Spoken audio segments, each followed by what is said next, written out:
Welcome back to Ranjani YouTube channel. ಈಗ GDS ಹೊಸದಂತಹ notification ಬರುತ್ತೆ. ಸೊ ಅದರಲ್ಲಿ ಕೆಲವೊಂದಷ್ಟು ಜನ ಕಮೆಂಟ್ ಮಾಡ್ತಾ ಇರೋದು ಏನು ಅಂತ ಅಂದರೆ, GDSಗೆ ಎಕ್ಸಾಮಿನೇಷನ್ ಏನಾದರೂ ಇರುತ್ತಾ, ಎಕ್ಸಾಮ್ ಮಾಡಿಬಿಟ್ಟು ಸೆಲೆಕ್ಟ್ ಮಾಡ್ಕೊಳ್ತಾರೆ. ಯಾಕೆಂತಂದರೆ ಏನಿತ್ತು VA ಪೋಸ್ಟು ಅದು BAO ಅಂತ ಆಗಿಬಿಟ್ಟು ಈಗ ಎಕ್ಸಾಮ್ನ ಕಂಡಕ್ಟ್ ಮಾಡ್ತಾ ಇದ್ದಾರೆ. ಅದೇ ರೀತಿ GDSಗೂ ಕೂಡ ಎಕ್ಸಾಮಿನೇಷನ್ ಕಂಡಕ್ಟ್ ಮಾಡ್ತಾರಾ ಅನ್ನೋ ಒಂದು ಕನ್ಫ್ಯೂಷನಿಂದ ತುಂಬ ಜನ ಕಮೆಂಟ್ ಮಾಡಿದ್ರಿ. ಸೊ ಅದಕ್ಕೆ ಈ ವಿಡಿಯೋದಲ್ಲಿ ಕ್ಲಾರಿಟಿ ಸಿಗುತ್ತೆ.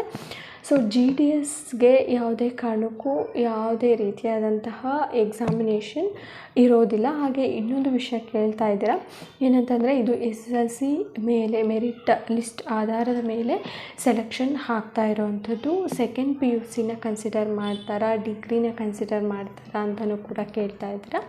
ಸೊ GDSಗೆ ಯಾವುದೇ ಕಾರಣಕ್ಕೂ ಸೆಕೆಂಡ್ PUCನ ಕನ್ಸಿಡರ್ ಮಾಡೋದಿಲ್ಲ. SSLC ಮೇಲೇ ಈ ಒಂದು ಮೆರಿಟ್ ಲಿಸ್ಟ್ ಆಧಾರದ ಮೇಲೇ ನಿಮ್ಮ ಒಂದು ಸೆಲೆಕ್ಷನ್ ಆಗುವಂಥದ್ದು. ಯಾವುದೇ ಕಾರಣಕ್ಕೂ ಯಾರಿಗೂ ಕೂಡ ಭಯ ಬೇಡ, ಓಕೆನಾ. ಯಾವುದೇ ಎಕ್ಸಾಮಿನೇಷನ್ ಇರೋದಿಲ್ಲ, ಖಂಡಿತವಾಗ್ಲೂ ಇದಂತೂ ಕನ್ಫರ್ಮ್. ನಿಮ್ಮ SSLC ಅಂಕ ಏನಾದರೂ ತುಂಬಾ ಚೆನ್ನಾಗಿತ್ತು ಅಂತ ಅಂದರೆ ನೀವು ಖಂಡಿತವಾಗ್ಲೂ GDSಗೆ ಅಪ್ಲೈ ಮಾಡಿ ಒಂದು ಜಾಬನ್ನು ತೊಗೊಳ್ಬೋದು ಆಗಿರುತ್ತೆ. ಇದು ಸರ್ಕಾರದ ಅಡಿಯಲ್ಲಿ ಬರುವಂತಹ ಜಾಬ್ ಆಗಿರೋದ್ರಿಂದ ತುಂಬ ಸೆಕ್ಯೂರ್ ಆದಂತಹ ಜಾಬ್ ಆಗಿರುತ್ತೆ. ಸೊ ನಿಮಗೆ ಇಲ್ಲಿಗೆ ಒಂದು ಡೌಟ್ ಕ್ಲಿಯರ್ ಆಗಿದೆ ಅಂತ ಅಂದ್ಕೊಂಡಿದ್ದೀನಿ. ಎಕ್ಸಾಮಿನೇಷನ್ ಇರ್ಬೋದಾ ಹಾಗೆ ಹೀಗೆ ಅಂತ ಹೇಳಿಬಿಟ್ಟು. ಸೊ ಆ ಥರ ಎಲ್ಲ ಕನ್ಫ್ಯೂಷನ್ನ ಇಟ್ಕೊಳ್ಬೇಡಿ. ಮತ್ತು ಏನಾದರೂ ಡೌಟ್ಸ್ ಇದ್ದರೆ ಕಮೆಂಟ್ ಬಾಕ್ಸಲ್ಲಿ ಕಮೆಂಟ್ ಹಾಕಿ, ಖಂಡಿತ ನಾನು ರಿಪ್ಲೈ ಮಾಡ್ತೀನಿ.